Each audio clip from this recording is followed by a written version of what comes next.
Hello and welcome to another modelling video. This is Alan from the Musume at YouTube with another modelling video. Today we'll be doing a very quick and easy Mecha Musume project using a snap together discarded Gundam Lucifer from Reconguista and a figure that I've come across in inspiration of this fan art picture that I have come across.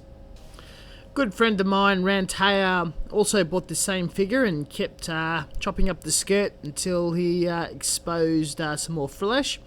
I went a bit further than he did, going for the full midriff look, as well as removing the legs to attach the Gundam parts to. Cutting the dress was not an easy task, though possible without damaging the flesh.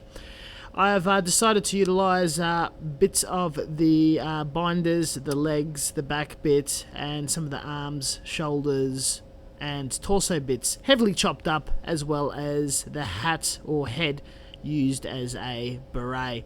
A lot of it was glued into place and filled with putty to be directly attached. A thin saw was used to chop everything up. I also used an ultrasonic knife for ease. The rear pieces of all the Gundam bits that were chopped up was filled with 2-part milli putty epoxy putty. Then they were pushed up against the parts of the body that it was to be glued later to contour the detail for easy adhesion. At a later date, once everything was hardened and dried, a hole was drilled into the figure itself, as well as the Gundam bit, and a pin inserted a lot like resin modelling. After painting, this will be all glued into place. The putty makes it neat in one piece after putting or painting, and everything else just snaps together pretty easy. This is quite a simple build to be painted then assembled, keeping the flesh colours. This was interesting as I'd done a lot of the test fitting by hand but not gluing together, hoping there's no weight or articulation issues due to the nature of the pinning and not using magnets as I usually do. Again, this was a very quick build over 2 days.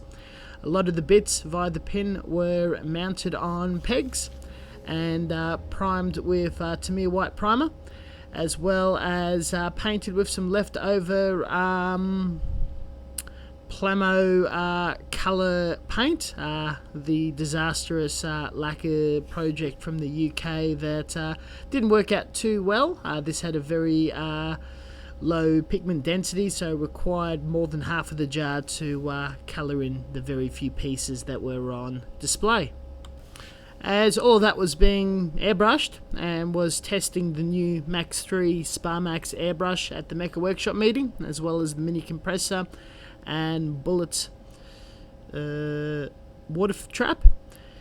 The figure itself was hand painted multiple coats of primer and Mr. Hobby white lacquer.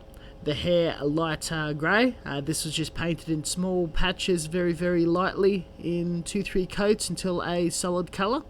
The actual Gundam pieces themselves were at a later date airbrushed future floor acrylic and buffed to a high shine. No further weathering methods were utilised. Everything was super glued together, and for a very basic finish, it was quite effective in just the contrast of the different very white clean starch colours. Mind you, this project could have gone a lot further, a lot more detailed, a lot interesting. Considering the time restraints, and just being a knock-around fun project, such as all my Mecha Musumes, it was a lot of fun, and I can't be more happy with the finished results. I'd like to go all out on 1 or 2 Mecha Musumes and see how far I get without just claiming get it done in 10 hours over a month or 2, and that's it. No time restraints would be absolutely awesome, but with other projects and whatnot on the go, getting this to Model Expo as soon as I did was an absolute treat. It's kind of cute, it's really cool, very happy with it. Would love to do something as quick, basic and fun as this project. It's almost my equivalent of just snapping and forgetting. The added benefit, I'm normally used to darker schemes, a lot of shading, a lot of weathering, quite gritty, dirty, dark subjects. Doing something that's starch white, that's polished, that's quite shiny, gloss and clean is definitely a big change to my style. The detail does pop out a lot more by mere shadows from just a white scheme. Could have added a bit of dusting and colour and pigmentation here and there. Probably a two-tone gradient look. Some decals, some tiny touch-ups here and there would have been absolutely amazing. I'm thinking purple or pink. Again, this could be for a much later project or freehand, but we'll see what I do in future with these just quick, fun, wacky adventure builds. I can't really stress and promote enough that making Mecha Musumes is a lot of fun, only if it's within your interest and taste. If it's the sort of thing I can't do it, but I really like it, is bothering you, you just start very small with very, very cheap projects and just surplus parts or damaged kits. Work your way from there. I go into great detail how I do it, but it's not the only way to do it. Other people got other methods. Ton of fun, absolutely worthwhile, really does turn heads. We've got a Facebook group, the Mecha Musume Modelling Society on Facebook. I'll put a link down below. It's worth checking out other people's works and models and whatnot. And have a go if you seem keen or daring to do so. Thank you very much for watching, and as always, until next time, catch you guys later, and stay tuned for more modelling, 3D printing, airbrushing, reviews and events here. See ya!